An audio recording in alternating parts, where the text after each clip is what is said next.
Halo semuanya, perkenalkan nama saya Devita Ruspianto, mahasiswa dari Universitas Slamet Riyadi dengan jurusan Ilmu Komunikasi semester 2. Pada hari ini saya akan menjelaskan sedikit tentang model dan definisi dari ilmu komunikasi interpersonal. Komunikasi interpersonal ini adalah proses pertukaran informasi, ide, dan perasaan antara dua atau lebih individu secara langsung dan personal. Ini adalah bentuk komunikasi yang paling dasar dan penting yang melibatkan interaksi langsung dan personal antar individu-individu.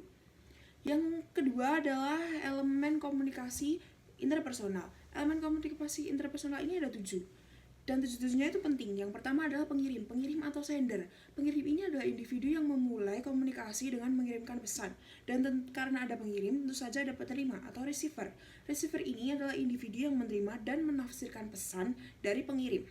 Yang ketiga adalah pesan atau message. Pesan ini adalah informasi atau ide yang akan disampaikan oleh pengirim kepada penerima.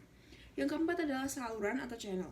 Saluran atau channel ini adalah media atau metode yang digunakan untuk menyampaikan pesan seperti suara, tulisan, atau isyarat visual. Yang selanjutnya adalah umpan balik atau feedback. Umpan balik atau feedback ini adalah tanggapan dari penerima kepada pengirim yang menunjukkan apakah pesan itu bisa dipahami. Yang keenam adalah konteks. Konteks ini adalah lingkungan atau situasi di mana komunikasi terjadi dan yang dapat mempengaruhi makna dan interpretasi pesan. Yang terakhir adalah kebisingan atau noise. Kebisingan atau noise ini adalah gangguan atau hambatan yang dapat mengganggu proses komunikasi seperti kebisingan fisik, gangguan psikologis, atau ketidakjelasan pengiriman pesan. Dan di dalam komunikasi interpersonal ini terdapat beberapa model. Lebih tepatnya ada 3 model.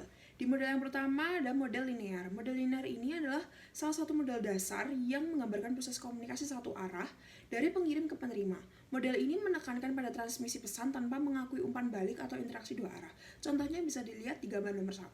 Di dalam situasi ini adalah seorang guru yang sedang menyampaikan pesan secara langsung kepada muridnya tanpa meminta atau tanpa adanya umpan balik yang terjadi secara langsung saat itu juga. Dan komunikasi ini bersifat satu arah, di mana tujuan utama adalah penyampaian informasi dari guru ke para siswa. Dan yang kedua adalah model interaksional. Model interaksional dalam komunikasi interpersonal ini menekankan komunikasi sebagai proses dua arah yang melibatkan pengirim dan penerima pesan secara langsung, secara bergantian atau dua individu. Model ini mengakui adanya umpan balik dan waktu tunda atau delay dalam komunikasi, menunjukkan bahwa kedua pihak berperan sebagai pengirim dan penerima secara bergantian. Contohnya di gambar yang tengah, ini ada dua orang yang sedang mengobrol, teman 1 dan teman 2. Mereka saling bergantian mengirim dan menerima pesan dengan umpan balik yang terjadi secara langsung pada saat itu juga. Dan komunikasi ini bersifat dua arah dan dinamis. Untuk model yang terakhir adalah model transaksional. Di dalam komunikasi interpersonal ini menggambarkan komunikasi sebagai proses dinamis di mana semua peserta berperan sebagai pengirim dan penerima secara bersamaan. Dan contohnya ini ada di dalam kelas ada siswa yang sedang berkelompok, mereka sedang kerja kelompok, dan dalam situasi ini, setiap siswa berperan sebagai pengirim dan penerima pesan secara bergantian. Mereka terus-menerus memberikan umpan balik satu sama lain dan menciptakan komunikasi yang dinamis dan interaktif. Konteks sosial dan lingkungan fisik kelas ini juga mempengaruhi interaksi mereka. Secara keseluruhan, komunikasi interpersonal adalah keterampilan penting yang mendasari banyak aspek kehidupan manusia, mulai dari hubungan pribadi hingga interaksi profesional. Keterampilan komunikasi interpersonal yang efektif adalah kunci untuk mencapai kesuksesan dan kesejahteraan dalam berbagai konteks sosial.